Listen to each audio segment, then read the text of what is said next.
With Minnesota edging closer to legalizing recreational marijuana, legislators for and against the bill made their voices heard ahead of a full House vote on Monday.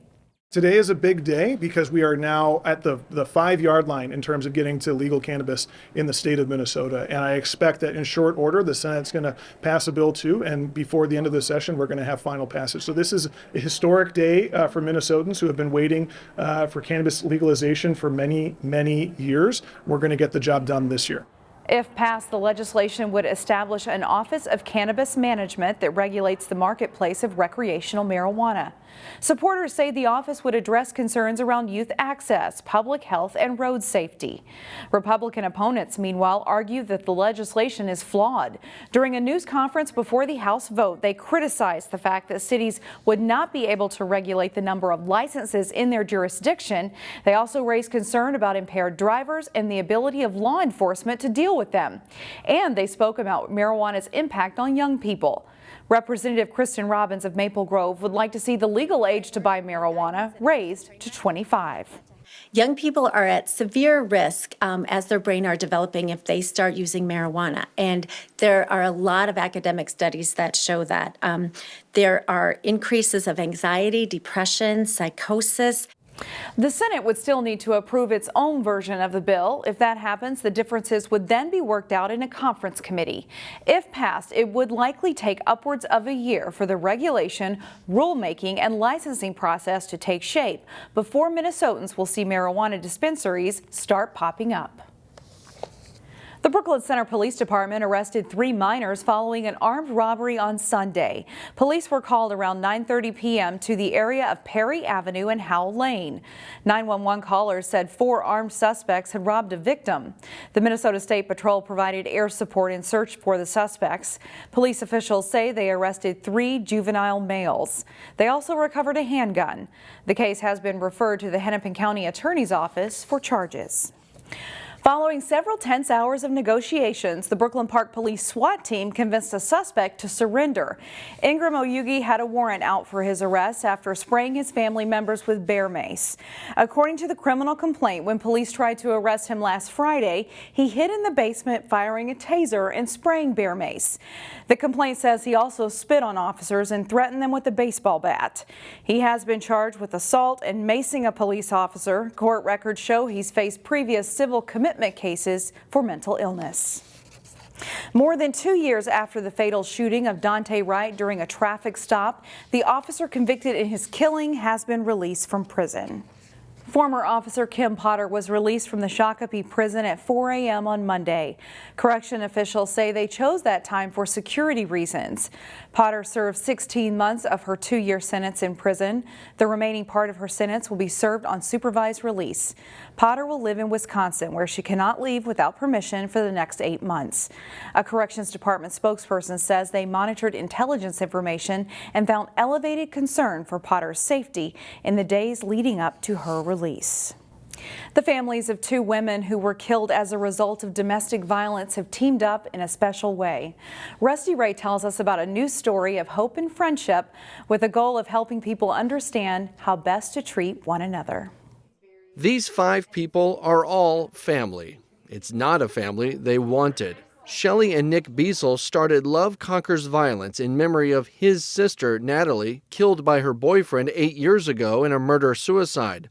Lissa Weimelt and Bill Pugh started Maria's Voice after their daughter Maria was murdered by her husband in Maple Grove 3 years ago. Really, we're just turning this negative into more of like this positive of what does a healthy relationship look like? We really chose to take the high road and to be optimistic. That road led the families to this, a coloring book. It tells the story of Rocky, Maria's dog. Rocky's really a good friend, you know, and he talks to his friends every day in really positive ways. He's a clear communicator. It also features a dog named Bo. Both Maria and Natalie had dogs named Bo when they were younger. The story is about jealousy and how to deal with it. Kids see this in their household, in their family, and they've been around it, and don't know what a healthy relationship looks like. And this coloring book, as simple as it is a good way to educate them on that. I think Maria would just be so proud of her dog, Rocky. A legacy of hope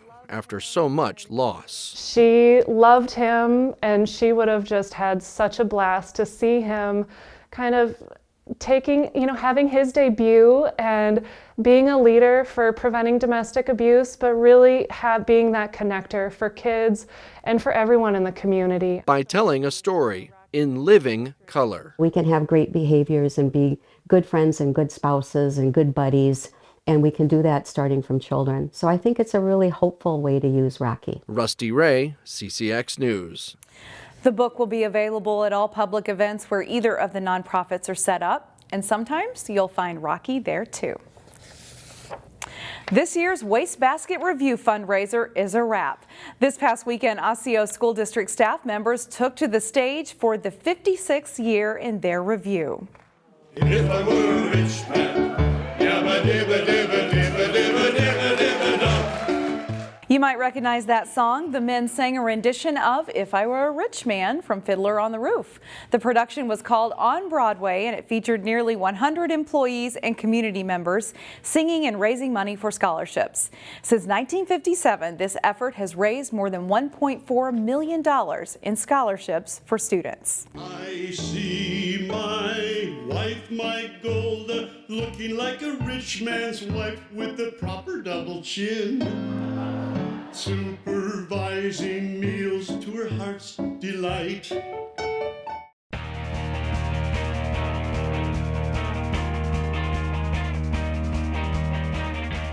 The Armstrong boys lacrosse team comes into this week undefeated. They scored a one-sided non-conference win in their last outing.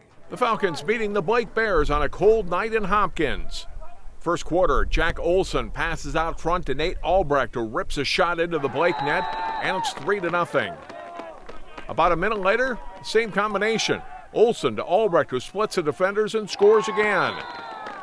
After a face-off win, and just 16 seconds later, Olson decides to take it himself as he spins to the net and scores. Falcons take a 5-0 lead after one quarter, and they go on to beat Blake 17-2. Armstrong is now 3-0. We had some memorable games during a fantastic winter sports season in the area. Events game director Isaac Rice and our great CCX crew were there to document them.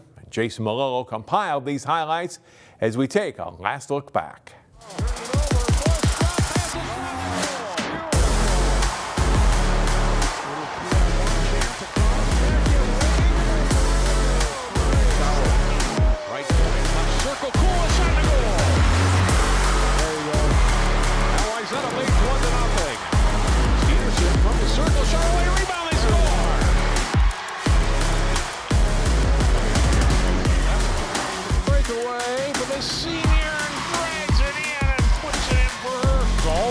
Putting it out front, chance for Gingler, and he scores! Game winner for Brooks Gingler. Comes loose shot in a goal. Perfect setup on the left side. Aiko still with it. It gathers it in and scores. What a beautiful goal by the senior.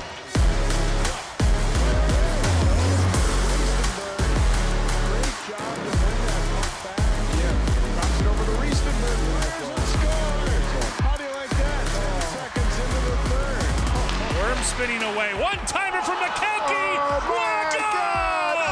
my gosh! Davey McKelkey pings the upper 90 for the left point. And it's 3-1 Wayzata.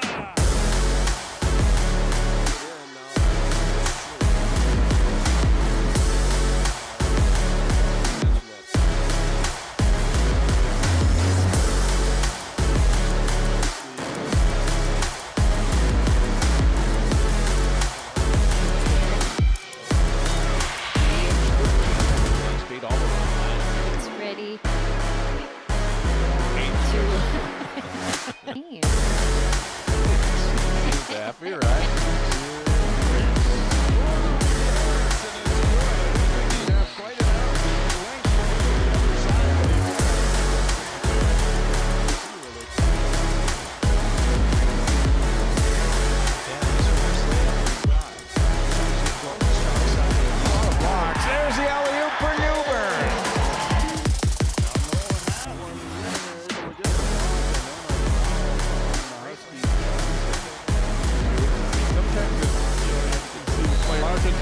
Quick steal, Burgess over to Cheever. That was the first basket for Larkin. Does he have time? The floater at the end, it's good.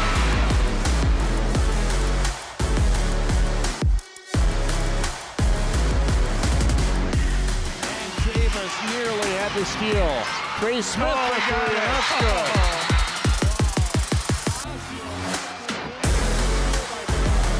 Trying to go to the net here, locked away, then a backhand try.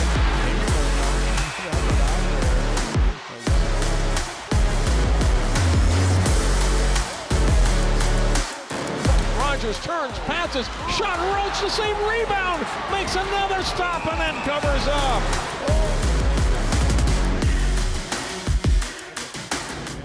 Sweeps in, a shot and a goal!